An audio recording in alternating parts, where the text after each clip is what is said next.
And one of the most unusual pieces of our broadcast for this day of Yom HaShoah, the Day of Remembrance, is a visit we've had recently at the home and library of Harry Mazal in San Antonio, Texas. Harry, thank you for inviting us to your library. Oh, my pleasure. An amazing library, which we're going to discuss in a few minutes, but first I'd like our viewers to know something about you.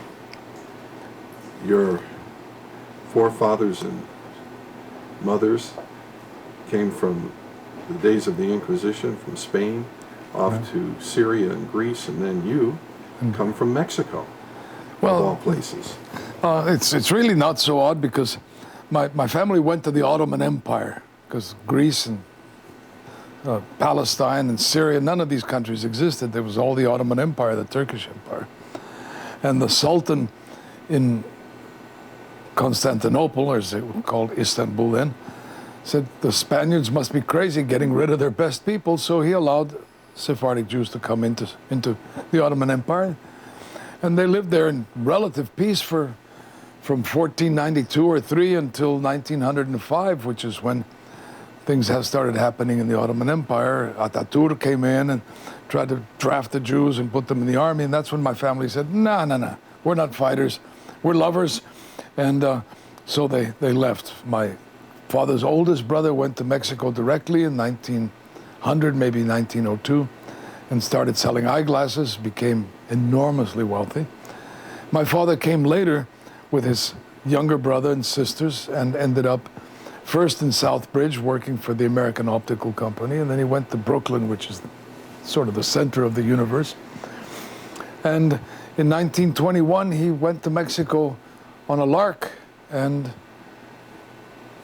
stayed there. He just liked it. These were dreamers, weren't they? Sir? They were dreamers. They were dreamers. People could dream about a better place. Yeah, my mother's father was a jeweler, and he lived very modestly. They had a nice little house, and he had 3 children. And in 1928 or 30, he won the lottery in Mexico, which is an amazing thing. I've been playing the lottery ever since, and I don't even get my money back. And so that brought the standard of living of my mother's family up quite a bit. But my father went into ladies' underwear in more ways than one, I might add, and started selling ladies' underwear in Mexico, where up until then women made their underwear at home. It was not something that was sold in stores. We should mention, for our audience's sake, the fact that because most think that it was only Ashkenazim that were lost in the Shoah and the Holocaust, but those that follow the Jews of Thessaloniki, Salonika, depending on what you want to call that town, most of the Jews perished. Oh, indeed, in Salonika, I think there were Jews. about 60,000 Sephardic Jews who spoke medieval Spanish, much like the Poles spoke medieval German. They were both evicted from their lands at about the same time, and so their language was frozen in time. When my grandmother spoke Spanish to me, she was speaking a Spanish of 1400. Of course, I would make fun of the poor lady, and say, you don't know how to speak Spanish, and I'd make her cry, which was very cruel of me. But yes, in Salonika, percentage-wise, more Jews died in Salonika than in any other region in the world. Only 2,000 or 3,000 out of 55 or 60,000 lived. Because that's where Eichmann made his headquarters in Greece. Farther to the south in the non-German dominated areas, the Italian dominated areas, the Jews survived. In Rhodes, many Jews survived because the Italians were still running Rhodes. But Salonika was on the northern side, and that's where the Germans were, that's where Eichmann was, and he said, out you go. Now, an obvious question, here in the abundance of books, information, evidence of the Holocaust, would be to ask you, Harry, when were you first made aware of the fact of this terrible dark plight on history? I really wasn't involved in it until just before I moved to the United States, because I started a business, I got married, I had children. My main love at that time was 19th and early 20th century English literature, so This is a major leap to It's a major the leap. Holocaust. And I only got into it because I would find when I would get onto these bulletin boards and when computers first came out, that people were saying it didn't happen, and it really offended me. And Known as revisionists or deniers. Deniers, I People call that them. say Yeah. the Holocaust never happened. That's right. It became more and more in recent couple of decades. Oh, it's getting very bad now. Why? Why do you Well, think that is? Because it's a very elegant form of anti-Semitism. That you can't call them that they're anti-Semites. They're revising history. That's what they say. But see, all historians are revisionists. So for them to have grabbed that title just doesn't work. They're deniers. They say it did not happen. They're not reviewing history. They're lying. Some of them are doing it right to their students. Professor Butts, a chemistry professor, Northwestern University, I know teaches him. in chemistry. No, it's electrical engineering. Well, close. Yeah. Science. Yeah. That the Holocaust never happened, and he's allowed to teach. That's not even the worst of it. Right down the street here is the University of the Incarnate Word. And from 1939 until 1947, the first of the Holocaust deniers taught English literature there. His name was Austin J. App, A-P-P. And he was the father of Holocaust denial. And they started, at that time, the deniers really started off being apologists for the Nazis. And since the Holocaust was in their way, because they could never redeem Hitler as long as the Holocaust was there, they started attacking the Holocaust. But it wasn't until the times of Ernst Zundel and the famous Institute for Historical Review right in Los Angeles, and these organizations that inherited large amounts of money, Willis Carto from Washington, D.C., that they started publishing. And then when the internet came out, then that was the end of communication problems. Up until the internet came out, you had to print books, you had to distribute them, you had to sell them, you had to transport them. It was expensive. But when the internet came out, anybody with $19 a month can put whatever he wants up on the web. It's the most powerful tool in communications that man has ever known. Bad. Bad and And good. good. Yeah, bad and good. Well, let's talk about good. Let's Well- talk about you, Harry. And I see there's a mass amount of just books, without even getting into the rest of the evidence. Are you using the Dewey Decimal System to code your books here? I can't read that. I am see the using a link. Dewey Decimal System. Jerry, would you pull down one of them up there? But since it's my library, I have my own version of the Dewey Decimal System. That'll be fine. That one. The Dewey Decimal System, of course, a very old-fashioned Is system. one of your chief librarians in your life? No, she is one of my. She runs the. I'm a laborer. She runs the scanning. staff person. The scanning group. That's the most important thing we do here. Here's something in my own version of the Dewey Decimal System. It's 940, which is modern European history. Okay. 54, which is World War II. And then since they're deniers, I added my own comment. 666. All Holocaust That denier devilish books. code, yeah. Yeah. All Holocaust denier books, which are up in that area there, are labeled 666. But for the rest of it, it is the Dewey Decimal System. 9405443, that's the Holocaust, etc. You must have an idea of the count, the number of books that are on these numerous shelves. Behind you will have you show us how they open up their accordion, in a sense. But how many books? Over 20,000. Over 20,000 books, and I don't know how many pamphlets, which I find are even more important than the books. Because Why is that? Because Why they is were it- published right after the Holocaust, 1946, 1947, when this was still fresh in the minds of the people who survived. So some of those, to me, the most valuable things I have here are these trashy little newsletters or pamphlets that were published probably on an old mimeograph machine, just Why? by Jewish survivors, mostly. But also by Polish historians, by Lithuanian historians. But it's interesting that it's only in recent decades, it appears, that most survivors wanted to share their stories. Well, that's true, because I think a lot of them felt shame that they survived. They felt, why did one of my collaborators here, his name is Dr. William Samuelson. He was from Czestochowa, lived there with his brother and his father and his mother and his sister. When the Nazis came, they took his sister and his mother and they sent them to Treblinka where they were killed. And Billy forever has carried that guilt with him. Not that he had anything to do with his mother's death, but just simply that they wouldn't have taken him as well. That, I think a lot of Holocaust survivors can't deal with that guilt and they can't talk about it. I've finally managed to get him to talk, and he's written several books about the Holocaust. But I've found survivors that just will not talk about it. What is it about specifically the non-Jewish world? Let's talk about the good people, the people searching not for truth. They take it as evidence, and as the Holocaust as being true.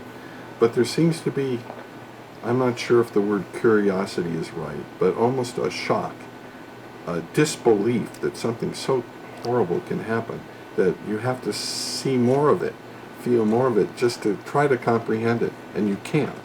Well, I think there's several ways to try and explain this. One, if you go to Birkenau, as I've been a number of times, we've spent months there doing research.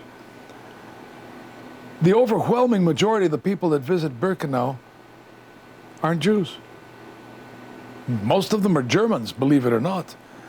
And when you see the Germans walking around the remnants of the crematoriums, you see in their faces, even though they're young people who had nothing to do with the Holocaust, you see the guilt and the pain in their faces. And they want to understand how their parents or their grandparents could have possibly been involved. The Japanese that come there, they can't believe it. Not that the Japanese were any sweethearts during the war, but even the cruelty that the Japanese showed toward their prisoners of war was never directed to children, was never directed to innocents. So I think that that's part of it. Is a lot of people feel guilt. The Hungarians must feel guilt that they let this happen in their country where Jews had lived for 600 or 800 years or 1,000 years. So they're all trying to understand why. How is it that a film like Schindler's List, which is not the least bit pleasant, should have been such an extraordinary hit? Or The Gray Zone, I don't know if you've seen that. To me, The Gray Zone is the most powerful movie on the Holocaust I've ever seen, and I have Mikos Nisli's book right there. I've read it a dozen times. It was not as impacting as the film was. The film shook me to my timbers, and I think it shakes anybody, Jew or not Jew, to their timbers. It also dealt with the issue of kapos, also, which is hard for Jews to comprehend how other Jews could have helped the Nazis. Well, since none of us have had to live that, it's easy to judge. If you were there, and your choice was to be thrown into the gas chamber right now, or maybe do something else, I don't think that many people could have resisted the opportunity to keep on living. Probably none. Yeah. So it's survival. It's totally Darwinian, if you like.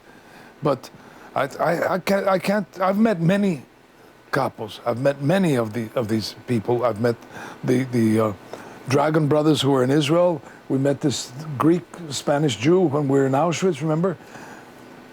I can't remember his name right now, but I've met maybe a dozen of these guys who were responsible for firing up the ovens or pushing the Jews into the gas chambers or whatever it was. I don't feel any hatred toward them at all. I just say, there but for the grace of God. Could have been my father or me or somebody. Now, when someone comes and visits your library, what do you tell them? What is the main issue here? What is it? Obviously, it's the Holocaust, but what are you trying to accomplish? Well, I think I don't think there's a single answer for that. I've always despised anybody that had racist thoughts. I don't believe, that's why I don't get along well with the Lubavitchers, because they don't treat their women in the same way that they treat themselves. And since I grew up with a mother that was a very strong person, and since I have a daughter who's a very strong person, and since I have a wife that I dearly love, I couldn't imagine them not having the same rights and abilities and chance in life that I do. So it starts off there. What do you think about the blacks? I was thrown in jail in Atlanta in 1954 because I stood with all my freshman class in 5 Points to protest Talmadge's not letting Georgia Tech play against Pittsburgh. So they chucked me in jail. They almost sent me to the P farm because it offends my sense of justice. And I feel the same way about what's happening in Africa right now. And we're doing nothing about it. But why? Well, they're just blacks, you know, they're uncivilized. We don't know anything about them. But the reality is that children just like you have could be dying and are dying over there now. So this is not only a library standing for the Holocaust, but also for justice, racial justice. Well, just for equality. For equality. If there's gonna be a Holocaust, let it take all of us, but not just guys who, you know, wear funny hats and speak in a foreign language. No. The Holocaust is the only case that I know of in the whole world, and I've studied a lot about it, where a specific ethnic group is targeted for extermination, and it almost works. You're one of the, I think what makes you an enigma, something special, something different, is that you've developed this library and you yourself are not a survivor. What do the other survivors feel about what you've done? Some of them find that the work that we're doing here is very good. We have 2 of them volunteering. One of them was in Theresienstadt, the other one was in Buchenwald. I have others that won't come in here. They just won't, and I can't blame them. I can understand their pain. And it's very hard whenever I pull. I'm writing some papers right now. One of them is on Nazi trade in human body parts. And when I start coming out with the evidence of what these people were doing to what was left of the human beings in Auschwitz, some of these Holocaust survivors, you know, they practically throw up. It's really awful. Some of my own ancestors, my grandmother's family, they ended up in Struthof, where they were gassed and they were formed part of the skeleton collection that Himmler wanted for the Ahnenerbe. So I can well imagine somebody not wanting anything to do with it. It's a horrible subject that I deal with here. Now you've gathered the books, the videos, the pictures, all the paraphernalia and evidence. How do you find it? Well, there are many specialist booksellers in the world who deal with Judaica. Dan Wyman, there's a lot of them. Gisela Pearl, no, something Pearl, not Gisela. eBay probably. I mean, eBay, I do find a lot of stuff on eBay. I just got some very interesting pictures from eBay from a guy in Austria. He doesn't know what they are. But they show how the use of Zyklon B was not only for killing people in the gas chambers and was not only being used, which it's still being used to this day as a fumigant, because it's a perfectly good fumigant, but how they were using Zyklon B to rid German soldiers of lice. And that's another paper that I've been working on for almost years now, on don't attack Zyklon B, attack the use of it, because Zyklon B is just hydrogen cyanide. We use it every day in our daily lives. Every time you put an acrylic toothbrush in your mouth, it was made partly with cyanide gas. And my last question, I think, is going to be a hard one. No, these were pretty hard. Thousands and thousands of pieces of literature and evidence, I call it. But give us an example, one that you came across that was so profound. You were shocked. You were shocked to find. My goodness. It was a hard question. Yes. Well, the trouble is that there are so many. To me, the most shocking, the ugliest one of all. This is a book that was published by the Klarsfeld Foundation in Paris. And the Klarsfeld Foundation, Klarsfeld was a survivor. His wife, Beata is very close friends of mine. Is a Lutheran. Right. They published this book. And in this book... Serge and Beata Klarsfeld. That's right. They have given us permission, we've put it up on the web, for them to transform this wonderful skiing village In France. in France, in Natzweiler. Because Serge lost all of his family. Indeed. French Jews. Well, these... A lawyer.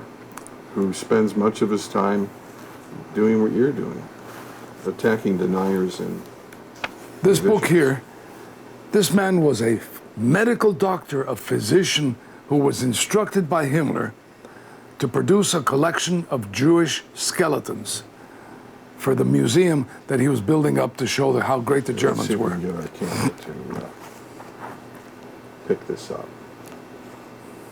Okay, Now, Professor Hurt.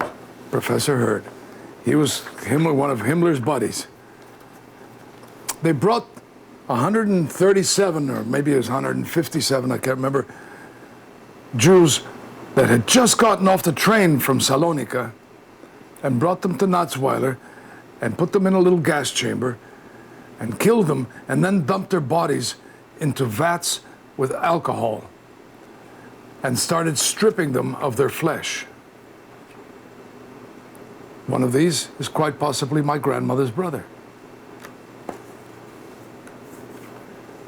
Men, It's amazing women. that the Germans would even want to take pictures of this. Well, What's the explanation for that? these pictures were not taken by the Germans. These pictures were taken by the French when they overran the camp. I see. The Germans had already cut, as So you can see, these are photographs from Liberation. 1945. And you can see they were already stripping these people of their flesh. All of this so that they could have a collection of Jewish skeletons to show how inferior these Untermenschen were. To me, this book shows the total lack of humanity in these people. That they didn't even treat them, they weren't like, not even a dog would have gotten treatment like that. That it was so matter of fact when you read Hesse's description of the killings in Auschwitz, when you read any of these people that were running the camps, Dr. Wirth, a very famous doctor running the medical department in Auschwitz, Mengele, an experienced physician, all of these people, they didn't see human beings in front of them. They didn't see children crying. They didn't see women being stripped of their hair. They didn't see any of this. To them, these were not humans. And when you say that somebody's not human, then they're dead. They have no chance. They can't defend themselves. Harry, your conversation is powerful. The visit to your library is hard to explain. Probably hard for you to tell someone what you've accomplished here, but even seeing it is hard to comprehend.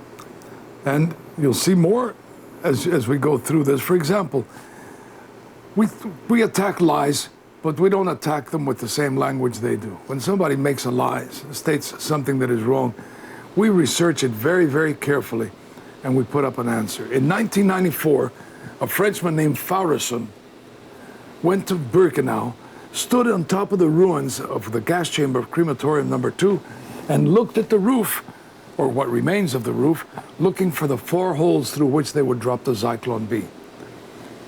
He couldn't see those holes. 1, of course, he wasn't an engineer. 2, the roof was blown to bits on the 23rd of January of 45, so all there were fragments.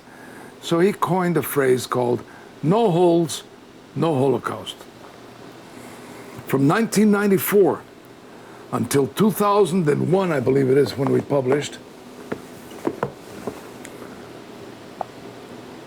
2004 was the final publication. It took us that long to find the holes and to show that the holes were there. And we destroyed it. The phrase is no longer used by deniers because they're confronted with evidence that has been reviewed by peers. It's not something we published and put up on the web. This is Oxford University Press. And this single document was probably the most responsible document for Deborah Lipstadt winning her appeal in the court in London. When Irving tried to appeal, this was presented as evidence, and he crashed. Is one of the many documents that Holocaust deniers produce and distribute all over the United States. The first one will look very familiar to people who know German documents because it's called Der Stürmer. And it's originally published by Julius Streicher, one of the Nazis who was hanged after the trial in Auschwitz. But note what language it's in. It's in English. And what they're doing, they have the Jewish blood libel right here, where they claim that Jews cut the heads off of little Christian children around Passover, and they use the blood to make matzahs. And at the bottom of it, the Jews are our misfortune. How did something like this end up in English? And the reason is that it's published in Metairie, Louisiana, by people associated with David Duke. They published this wretched newspaper. They copied it page for page with all the pictures that are used in the same original German newspaper. And this is distributed throughout the United States to show that the Jews are really vicious, bad people. We have here one of the great men of American industry, Henry Ford, writes the most abominable things about the Jews from 25 until the beginning of the war, claiming that the Jews are the misfortune of the Americans, that they should be thrown out of the country. When you're dealing with anti-Semitism of that sort, you're talking about people who have no compunction at all about killing you. Now, if we move over here again, all of these books are books and pamphlets and whatever you want of people that say the Holocaust did not happen. Some of them are very expensive books, like this one. Somebody's financing these books. And inside, it's written as if it was a professional, peer-reviewed book. But it is nothing but lies. And so what we do is we take paragraph by paragraph and we say, Germar Rudolph is a liar because of this and this and this and this. And these are all the books that his publishing house has produced.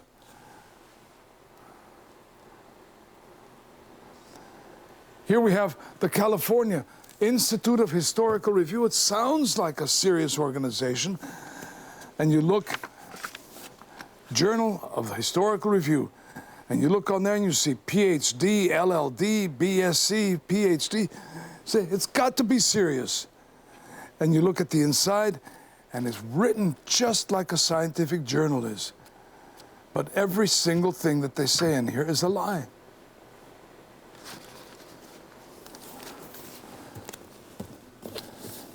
So in order to counteract the lies by all of these people, and what I'd said earlier, where they publish a book saying that the Jews got together in 18 whatever it was, and they were going to take over the world, the Protocols of the Wise Men of Zion. And where I grew up in Mexico, they published this, they sell it in the stores, and it was official reading material for the 7th grade in Catholic schools. And the imprint is of the Catholic Church. If we make our way around on this side, this entire section are books on the Holocaust. Some of them are written in Hebrew. Most of them are written in English. Some are written in Yiddish. Some are written in Romanian. Every language in the world is represented in these books, written in many cases by people that experienced what happened in Auschwitz, or Birkenau, or Majdanek, or very few from Belzec. Books written by famous historians, and books written by children. All of this is material on the Holocaust. Some of it is repulsive, as what I've just shown you earlier. If we move around to this side, over here, all of the books on this side have to do with German history from about 1856, I believe it was, when the uprising against the government failed, until 1954-55, which is when I stopped buying books about their history. And because I didn't have enough room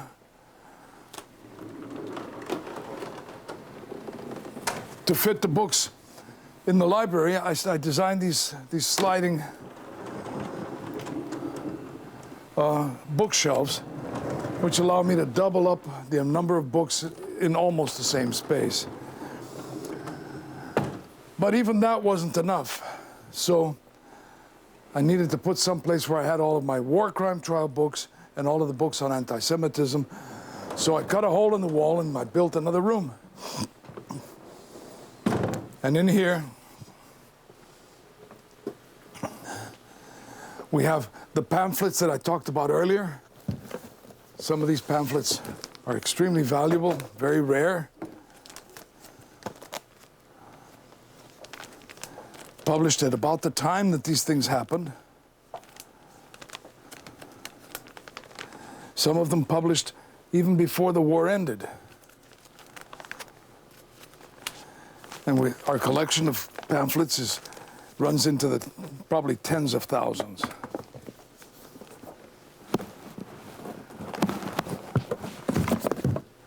On this side, we have a collection of video films. Excuse me.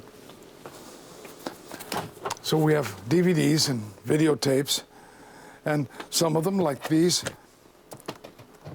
are films taken by the Russians when they liberated these camps. So we know that they weren't mock-ups or invented by some rascally Jews somewhere to inspire pity. And obviously the very famous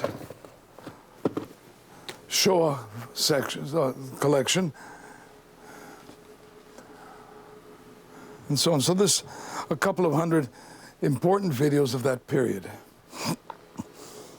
If we then move around to this side, these are the workstations where we scan. In this case here, we're scanning the Nuremberg trials. There's 42 plus 15 plus 11 books, and they get scanned one page at a time on a scanner. They're sent to a computer. At the computer, we get a scan of the thing, and then we transform the image into text files, which look kind of like this.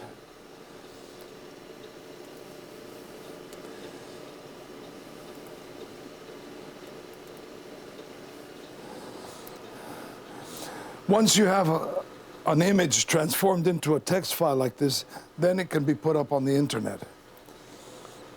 And it'll come up eventually. There it is.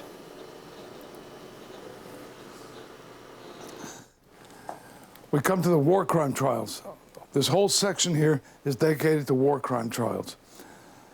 We have the famous International Military Tribunal, which is the one where all the bad guys, the really bad guys, were judged.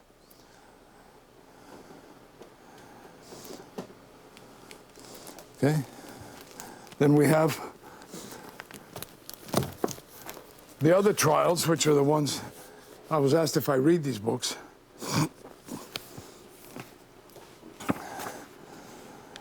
These were the trials of the sort of minor war criminals. In this case here, these are the ones, the Russia case, kidnapping of alien children, compulsory conscription, plunder of public and private property, etc. So all of these we've scanned and we've put them up on the internet. And the section that we're doing right now is Nazi conspiracy and aggression. Well, you got the copy from that book there because they're up there, and I have to kind of get on my stilts to do it. On this side, this all has to do, from here onward, has to do with anti-Semitism and with racial hatred. So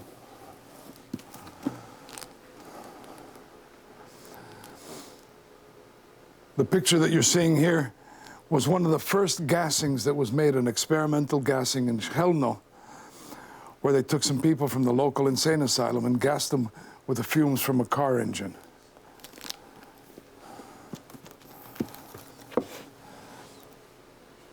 Then in the back here we have biographies of all the perpetrators. These are the American ones, but we'll come to the Nazi ones here. excuse me. These are all biographies of the Nazi perpetrators. So every time we can find a biography of these people, we buy it, we put it in the shelves. What we have here is the transcript of just one of those dozens of trials that we have downstairs. There's 90 some odd volumes. And this one here is the justice trial. Ernst von Wiesacker. And Kempner was the prosecuting attorney. He was a Jewish prosecutor from Austria who moved to the United States. And what this is a word for word transcription of everything that went on in that trial. And that's how long that trial was. You think of how many hours, how many days they spent questioning these reprobates. But what is more valuable is that all of the documents you see in blue boxes here, they're the documents and evidence that support what is being put up in the trial. Whenever they say, this is document PS 1375, we look for it, and there's document PS 1375, and we can see what these documents are like. These are the actual documents that were produced to indict and to sentence these Germans. Let me see if I can get one that's a little bit cleaner. There we have one, it's in German. And we'll have the English translation in a minute.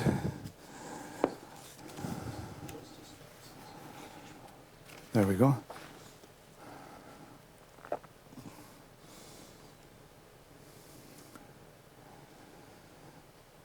And this is Dr. Rudolf Brandt, who was hanged in Auschwitz, one of the in the doctor's trial. He was in charge of the Lebensborn project, and whenever people had a genetic disadvantage in their background or they were slightly deformed, they were killed. In this case, they killed not only Jews, they killed Germans too. Any disabled, any insane, any paralyzed, any child that didn't meet, or adult that didn't meet their standards was killed until the Catholic Church intervened in 1938 or 39, and so then they started doing it very quietly. But they kept on doing it right through the war. These documents are very precious. They may be the only set left in the world, and they have to be scanned one page at a time by hand. Because if you run them through an automatic scanning machine, it'll just chew them up, it'll spit out nothing but little pieces of confetti. Okay, this is a collection of microfilms that was taken by the United States Holocaust Memorial Museum in Russia about 2007. It consists of 157 rolls of microfilm. Each one of the rolls of microfilm has thousands of images on it. And these have never been shown to the public until our website started putting them up a few weeks ago. What we do is we take one of the reels of the microfilm, we scan it using this microfilm scanner, and then we get a positive image of the scan over here, which can now be put on the internet and people can read it anywhere in the world. But it takes about 2 minutes per frame to scan and to pass it onto the internet. And when you have 157 times, I don't know, 2,000 images to scan times 2 minutes, well, that's more than all of us together are going to live. So we need more people, we need more equipment to do it so we can finish this project and get it running. And that's what the name of the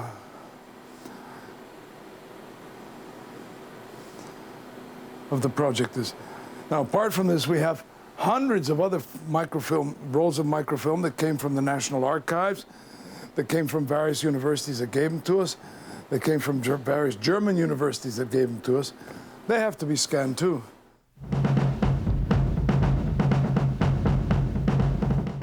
Thank you, Harry and wife. Thank you for being a part of our broadcast here on JLTV, the Day of Remembrance, Yom HaShoah.